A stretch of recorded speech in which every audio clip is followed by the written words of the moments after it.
El petróleo es una de las claves de la economía venezolana. El llamado oro negro fue fundamental en el desarrollo del país, aunque a lo largo de su historia cayó en sucesivas crisis cíclicas y nunca logró superar su matriz dependiente del precio internacional de esta materia prima.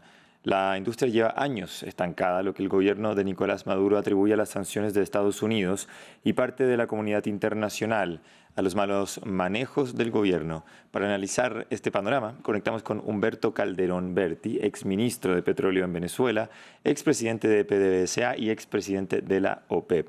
Humberto, gracias por estar junto a nosotros en France 24 para hablar de este tema. Hola, buenas tardes, Francisco, encantado. Humberto, hace una década Venezuela producía 3 millones de barriles diarios aproximadamente. Hoy son más o menos 800.000. ¿Qué pasó con la industria petrolera a grandes rasgos? Cuando Chávez llega al poder en 1999, la industria producía 3.300.000 barriles y refinaba dentro del territorio nacional 1.250.000 barriles, más 1.350.000 barriles en el exterior de refinación.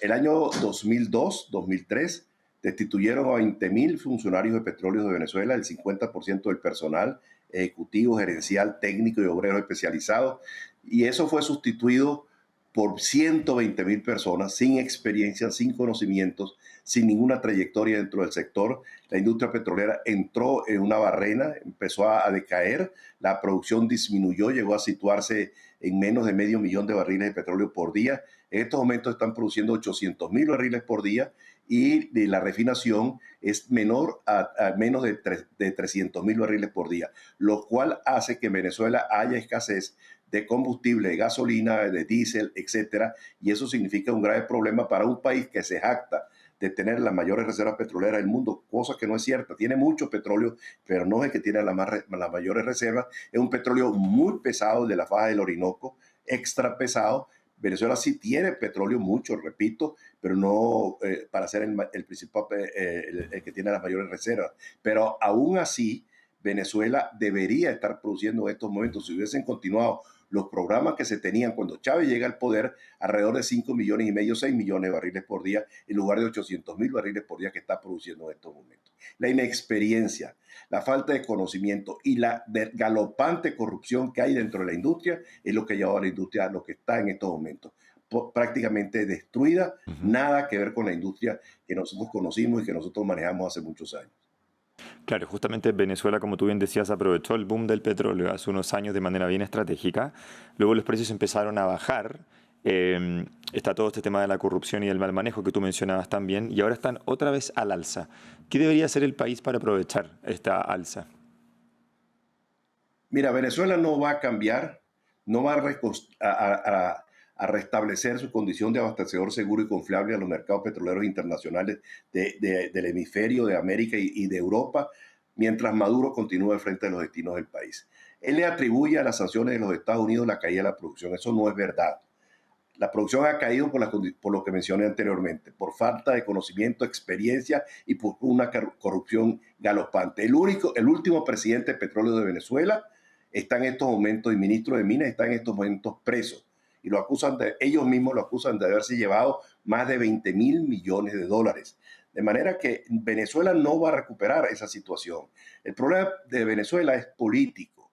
Se requiere un cambio de gobierno, porque Venezuela durante muchos años fue un abastecedor seguro y confiable a los mercados internacionales. Venezuela cambia su faz, se convierte en un país agrícola, rural, muy pobre, a un país moderno, pujante, un país envidia de muchos países de la región. ¿Por qué? Porque el petróleo permitió que el país se transformara, se llenara de carreteras, de autopistas, de hospitales, de universidades, de escuelas, de todo, de una infraestructura de electricidad que cubría el 93% del territorio nacional. Hoy nada de eso existe. Se han cerrado más de 12.000 empresas industriales.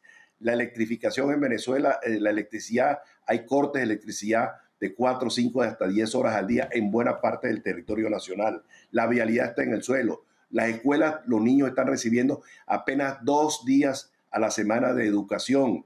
Un maestro gana $15 mensuales. Un profesor universitario gana $50 mensuales.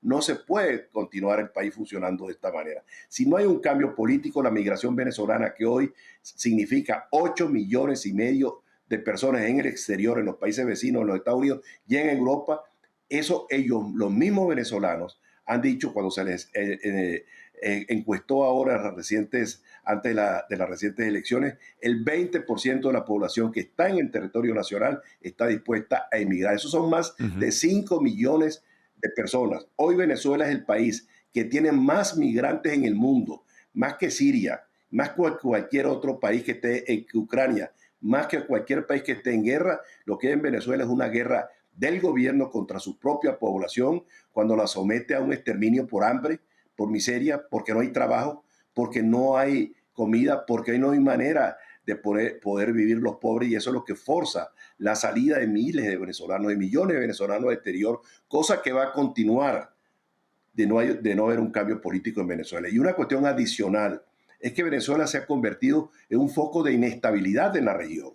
¿Por qué? Porque además de la migración, Venezuela tiene un foco de islamismo extremista dentro del territorio nacional, vinculado Humberto. con Hezbollah, vinculado con Hamas, y todo eso pues constituye un riesgo para la región. Quiero que volvamos al tema del estancamiento del petróleo. Quiero preguntarte qué tiene que ver con las sanciones de Estados Unidos y hasta qué punto eso es responsabilidad del gobierno de Venezuela. Mucho le echa el gobierno de Venezuela hoy día el estancamiento del petróleo en las sanciones del exterior, pero en realidad, por lo que tú nos comentas, al parecer tiene más que ver con la administración interna. No tiene nada que ver, absolutamente nada que ver. Al sacar 20.000 personas, que era el 50% del personal, que eran los que conocían de la industria, pues entraron en barrena. La industria entró en barrena. Hoy por hoy las instalaciones de superficie han sido robadas, han sido descuartizadas. Venezuela se convirtió hace 3 años en el principal país exportador de chatarra del mundo, casualmente porque desmantelaron la industria petrolera. Las instalaciones en el lago Maracaibo, que era el gran productor dentro del territorio nacional, que llegó a producir casi 2 millones de barriles por día, hoy está produciendo apenas 150.000 barriles por día. Habían 2.500 unidades lacustres de apoyo a las instalaciones, hoy hay menos de 100.